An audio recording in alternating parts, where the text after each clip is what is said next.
Hey, folks, welcome to InTheMoneyStocks.com's intraday analysis video, brought to you by the creators of proprietary price, pattern, and time methodology. Learn the PPT strategies and profit for life. My name is Gareth Soloway, Chief Market Strategist here at InTheMoneyStocks.com. Into the action we go today on this Wednesday, August 13th, 2014. Markets are in rally mode on very light volume. Please alert yourself to the volume today on the SPY, which is a mirror of the S&P 500. 44.8 million here at around, just before 2 p.m. Eastern Time. Now, the key to today's action was it was very obvious, and I talked about this to my members yesterday evening in the daily analysis video. And if you want these videos that are hardcore inside proprietary analysis videos, along with trade alerts, you have to take the 7-day free trial to the research center here at InTheMoneyStocks.com. That's the 7-day free trial to the research center at InTheMoneyStocks.com. Now, the key here is to understand the pattern that was forming. So if I zoom in here just a little bit over the last day or so, you can see that the markets have been consolidating sideways to lower. See how you had this big push up? Basically, in a day or two, you went from 190.5 on the SPY to 194.50. That was a 4-point move on the SPY, the equivalent to about a 40-point move on the S&P.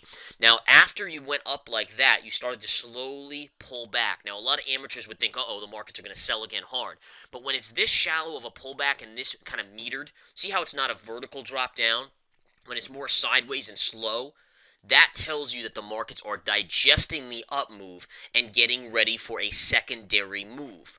So what we see here is ultimately the market's beginning to push up and the rally starting today. And I told our members last night to expect this. I put on another long yesterday. I've accumulated longs over the last week and am enjoying the profits that they're giving forth. One long that's doing very, very well is the EWG. We picked this up, I think, last Friday.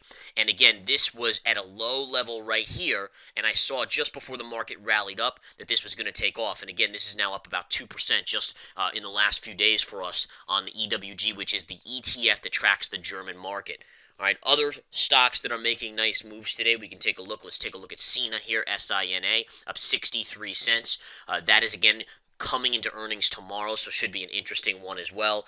Also, another stock out there that is doing well. Let's take a look at Netflix. Netflix, you can see up about $6. Although the interesting thing on Netflix is that it had a bearish move yesterday. So see this, and this is why I wanted to bring up Netflix to you guys right now. Yes, it's bouncing a little bit today, but it's actually only up 1.4% on a nice bullish day on the markets. Very strong NASDAQ day as well. But see this gap up here and this move up?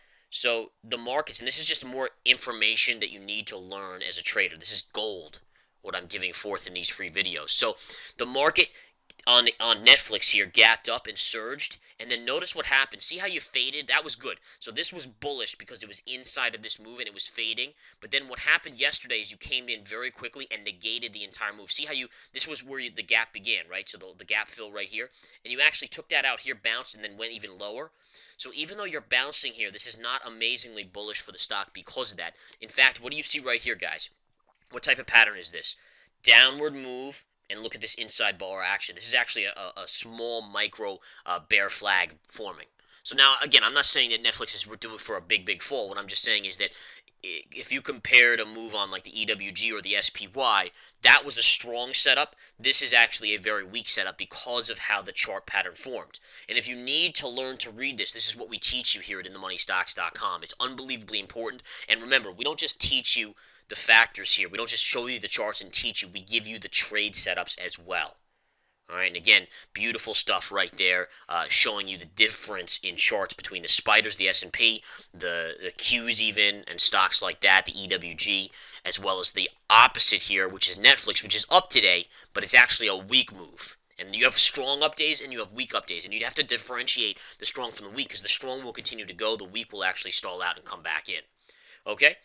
All right, so that's what we have going on here, guys. And let me just show you a couple other things that I wanted to bring to your attention. Number one, let's go to Apple. Apple continues to move up. Nice move here.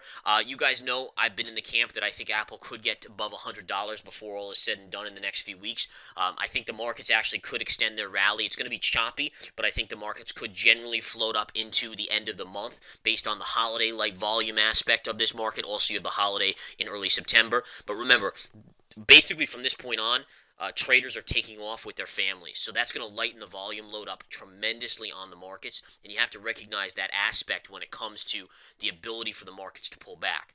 So while I think you'll have some big down days along the road, I do think there's a chance for Apple to get above 100. I even think there's a chance for the NASDAQ to get above the major level of 4,500 and the S&P above 2,000. It's a very small percentage chance, maybe 10-15% right now.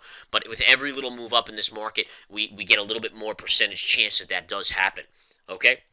One other thing I want to talk about is a few things I've talked about in the previous few days. Here's corn today. So corn, C-O-R-N, you guys know I've been high on it. The reversal yesterday was tremendous in the afternoon period. But please direct your attention to today. So today we saw early selling, and again a buyer stepped in and bought this up. Now it's not up a lot today, but again, the fact is they can't take it down, so the path of least resistance, in my opinion, is to the upside. And we're going to see, I said this yesterday, I'll say it again today. By the end of next week, I think CORN is at 27 bucks.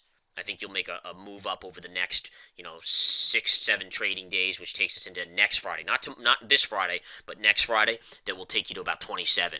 At that point, you might even squeeze to 28.5, which is a major moving average on the daily chart. Another stock I brought up to you guys yesterday was Dendreon. I'm a big fan of Dendreon. Inside bullish pattern right here on the intraday. This should pop higher into the end of the day. I love the fact that it's come off its low. So early in the day, you sold off. Then you reversed the entire move. All right? Then you pulled back, then you pushed up, and it's not able to pull back anymore, at least right now. And if we go to the daily chart, and this is one of the last things I'll say for the day, look at this. You have a potential bottoming tail on the Dendreon. And the reason is, first of all, let me just dissect this a little bit. All right? What you have to understand here about DNDN is that they did come out yesterday and say, listen, we may not be able to pay back our debt. But I said this yesterday, I'll say it again, is that that's not till 2016 January. So you got 16 months. Essentially, if you treat this like an option, you're paying $1.35 right now for 16 months of premium. So it doesn't expire for 16 months. And in that meantime, honestly, I wouldn't be surprised if they get bought out. I mean, they only owe $600 million, which for the potential of the drug Provenge, how a biotech could easily come in and pay that, plus then pay another $1 billion premium on the company. I mean, $1.5 billion, let's say, and that marks this company to right now it's a $200 million company. That would triple the value, quadruple the value.